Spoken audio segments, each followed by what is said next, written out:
Good morning, everybody.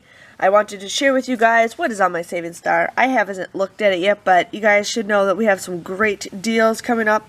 A lot of these are stuff that I don't really get, but here we got sparkle paper towels. Here we have the contour test strips. We just got a $3 off coupon, so sometimes you guys can double those. McCormick breakfast, I am going to add that. Tresemme hairspray, $1 off of that.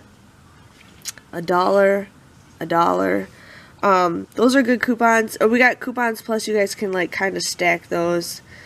Here we have the $1.50 off of Love. I'm not adding these because I'm waiting for my Checko 51 to it has it on Checko 51, but I'm waiting to reach my $20 minimum, and then I'm going to delete my account and restart it, so I'm just not adding those. Turkey Hill, we don't have any of that stuff anywhere near us.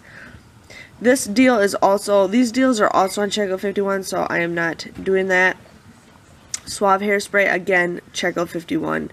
So these are just what I have on my savings star. You guys would probably have other deals too, but I don't know. Savings star is just not the greatest lately, so there's that. But I just wanted to share with you guys what's new on savings star so you guys can add it before it goes away. And I will see you guys all later. Bye-bye.